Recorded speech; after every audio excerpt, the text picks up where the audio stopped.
Hi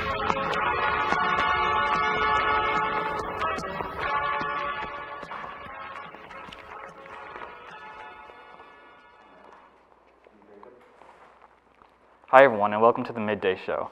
I'm your host, Jaycob. Today we'll talk about a topic that we haven't talked about before, and hopefully people will find that interesting. America has about 1 million international students studying any and every major that colleges have to offer. You might have some questions about how the process works or why international students even choose to come to America in the first place. So today's show we'll be talking to 2 international students about their experiences. Our first guest will be over Zoom. His name is Niall Newman, and he's Zooming from Haryana province in India. Here's Ian Noyes talking to Neil about his experience. My name is Nilesh Khetrapal, but you can call me Niall or Niles. Explain your situation you're in right now with school. Okay, so I started my second semester this fall. And because of the pandemic, I was forced to go back home halfway through my second semester in spring.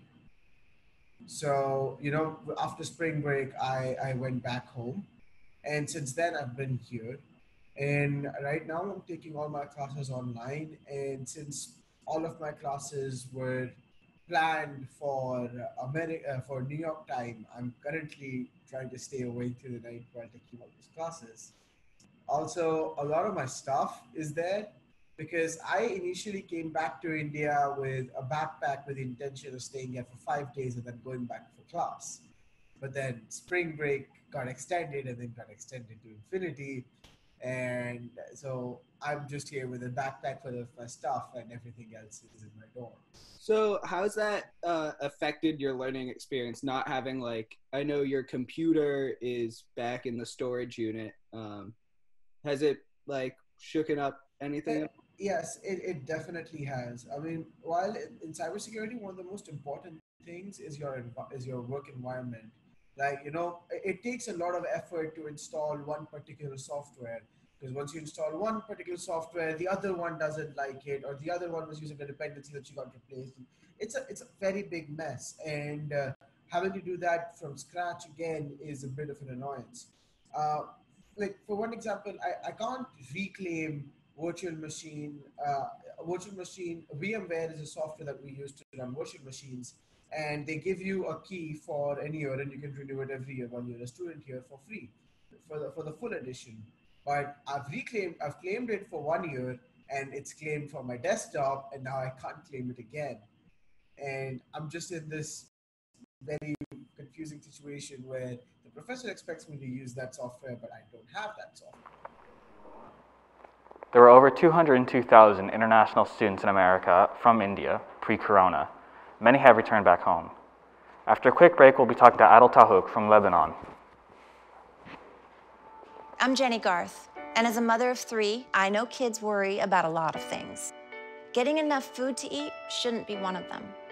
But here in America, that is a real worry for 1 in 5 children. Even though we are one of the most food-rich countries in the world, 15 million children don't know where their next meal is coming from.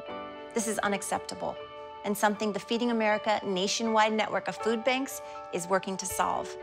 Instead of accepting that our country lets billions of pounds of surplus food go to waste every year, Feeding America has made it their mission to help families in need by rescuing this food. Through food pantries and meal programs, the nationwide network of food banks provides more than 3 billion meals, serving virtually every community in the United States, including yours. Join me in supporting Feeding America and your local food bank by visiting feedingamerica.org. Together, we can solve hunger. Together, we're feeding America.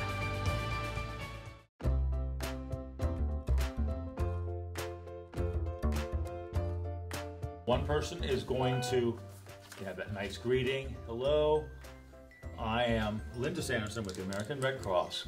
We're here installing 3 smoke alarms. Keep an eye on when you fry. Don't walk away, and if something happens in your fire, put a lid on it. You'll talk to them about an escape plan. The idea is to have that conversation and have them thinking, it's 2 o'clock in the morning, it's smoky, you can't see, where are you going to go? I'll go out my front door. There's a wall of smoke there. Where are you going now? Having that conversation, which is something that our educators are going to do. The key is making sure that the individuals know more than one way out of their home. If that involves opening a window they haven't opened in 5 years to see if it opens, fantastic. None of this is rocket science, but it's putting fire safety back in the forefront of people's minds. Welcome back, everyone. As promised, here we have Adil, an international student from mostly Lebanon. He's going to be sharing his experience with us today. How's it going, Adil? I'm doing well. How are you, Jake? Good. So we don't have a lot of time, so we'll just get right into it with the questions. So what's your first impression of American college, like first week of classes? It was very surprising. It was very different from what I was used to in Dubai with the French system, because people were very close with their professors and they were just calling them by their first names, which to me was a little strange because I wasn't used to that. And even to this day, I still call them either professor or doctor and then by their last name.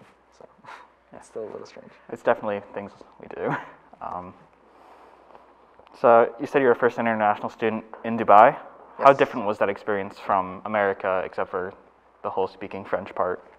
So in school, it was very different because I didn't get to choose any of my classes, and I had to take any class you could think of: history, geography, economy, math, science, even though I was going to study game programming.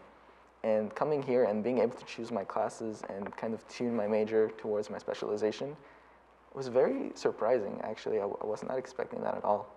And this was in high school? Yes. Yeah. At least I know in some places in America we can choose our classes in high school and sometimes you can't. Personally, I was able to choose it, so I think that's what you're referring to, right? Yes, I wasn't able to do that. Yeah. So what made you choose to come to Vermont, and why Champlain specifically? It was mostly for the major. So game programming, we don't really have that much back home in Lebanon or Dubai. So I knew the US has some really good schools for that, and Champlain is one of the top 5, I believe, in the country for game programming, at least. Also, the upside-down curriculum was really interesting because everywhere else you would have to only start learning your major classes from, I believe, like second year forward.